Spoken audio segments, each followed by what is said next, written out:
Hello, bros and hoes. My name is B Dunn. I'm also known as the Healthy Hoe.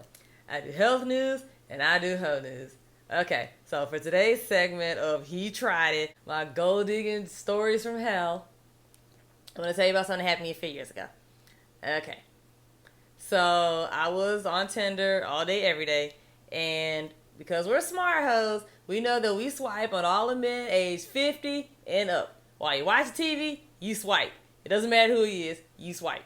See who responds first. Remember, don't write them first because that means they don't want to talk to you. Now, I did talk about a lot of different strategies and tips and how to not get kicked off of every free dating application and website on the internet on my How to Date Online the Whole Way video. So go check that out.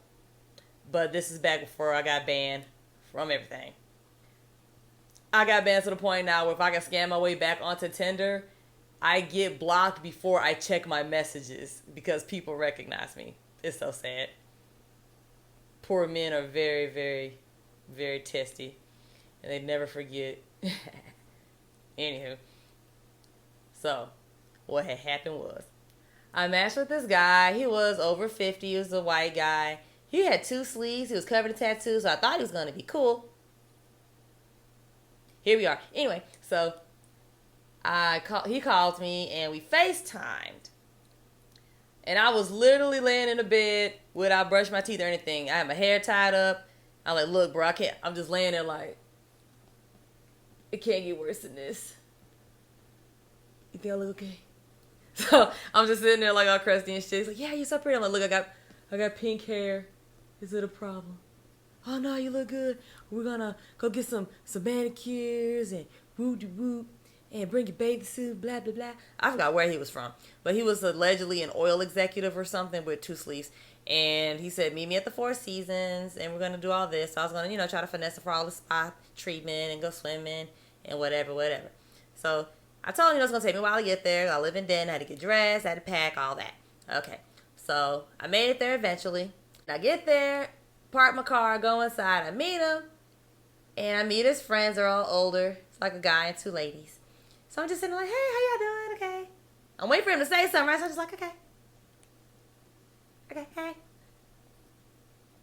Like, you gonna say something? And he looks at me, he's like, well, I don't like you very much. Here's $20, go get something to eat. I said, yeah, I drove all the way from then. You gotta come give me something more than that. You got come better than that. What's up? So he threw like 2 more 20s on the table. I'm like, So I took him and I left. And when he was telling me to leave, his friends sat there and looked so uncomfortable. They were like, yo, oh my God, I can't believe he's treating this girl like this. Now, he didn't know who I was. We met on Tinder. They didn't know we met on Tinder or anything, but it's like. So I really hope that it made them look at him in a different negative light because I literally sat there and smiled and I got booted out. So I really hope that they, cost him some money or something somewhere down the line for that. But they probably already knew he was an asshole. But anyway. And it was so pathetic. And I thought about maybe I should have just taken his drink and just knocked it over on his phone, but then I'd have made a scene. And all my homegirls like, oh man, you should have showed out, whatever. But no. Because I would have looked like a fool. Why is this girl yelling and screaming in the middle of the Four Seasons? For some weird reason, he didn't like me. And so I just got my shit and walked out. And the valet was like, oh, wow. We won't charge you if you just tip him $5. I said, no, charge him fully for the whole day. Whatever you have to charge him. Yes, yeah, screw that. And I took that $60 and something was wrong with my car. I had like a nice car, but I got it from Murder One in Baton Rouge, so it stayed messed up. It was a hot mess. So I just fixed something on my car. But it just really blew my mind like, oh my God, they have some real assholes out here. So my Instagram show tonight, the topic was, are we women too picky? And I mentioned how a lot of guys are picky and weird and they're a bunch of assholes and they're crazy. But I mean, if we want their money, we have to deal with this shit. And this is some shit you have to deal with. This is the shit they put all over Instagram. Oh, just go get a sugar daddy because you want one. This shit is work. It is a job, okay?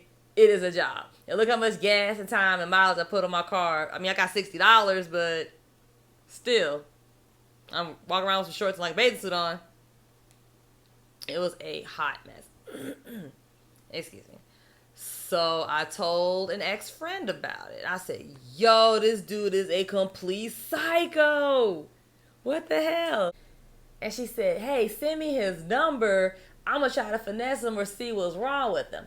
So I gave her his number, and she tried to talk to him and pretend they met on some other site or something. So she called him, and she was talking to him and trying to pretend that she already knew him from somewhere. And it actually was working.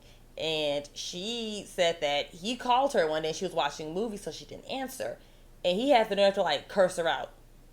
And so, you better answer the phone. You talk to me like he pays the bill or bought the phone or something. Like, not that that's an excuse, but at least you have a little more of a leg to stand on so that we can kick it from under you. You know what I mean? And she called me, she's like, yo, no, this guy's a real psycho. I'm like, good, I'm glad it's not me. Because, of course, you know that we like to, critique ourselves very harshly and try to see, what did I do wrong? He was a rich man. That's all I got out of him. What did I do wrong? Sometimes, sisters, it is not your fault. Guys are human. So if you want to date men on planet Earth, especially if they have money, there's a lot of crap you have to deal with, and you have to be prepared for it. You have to be thick-skinned, you have to stay objective, and you have to make sure you don't have your emotions all willy-nilly and going crazy, because it can really be taxing emotionally. So you really have to stay focused. As long as you're doing the best you can do, as long as you're looking as good as you can, you're being nice, polite, submissive, being feminine, that's literally all you can do. Either a man likes you or he does not. At the strip club, I about face all the time. Oh, I don't like you. Okay. Go out to somebody else. Because there's literally nothing that you can do. Either he likes you or he doesn't. And back to looking good, I want to start making this point very clear. Ladies, listen. Just because you want somebody don't mean that they are going to choose you. We have to look as good as we can. You got to make sure your hair is done. You have to make sure your body looks good. Are you dieting? What are you doing for your skin? Your nails need to be done. Okay, I broke a nail tonight. Clean as shrimp. I swear on everything. I'm going to the nail shop tomorrow because I have to, and they look like hell. And I got to take pictures. So I keep my nails done. I keep my toes done. These are things we have to do. Okay, there are a bunch of girls out there, and then with surgery, a lot of women can look good that ain't supposed to be looking good. So what are you doing? We have to look good. You need to be dieting like the world is about to end. I have been. I'm still kind of hungry right now. I've had 2 meals today, barely. No slow carbs. I have any alcohol, nothing like that. We have to look good. But hey, it's a numbers game as well. And you also have to make sure that you are really nice. Because remember, no one owes us anything. So you need to be real nice and sweet and bubbly and polite and fun.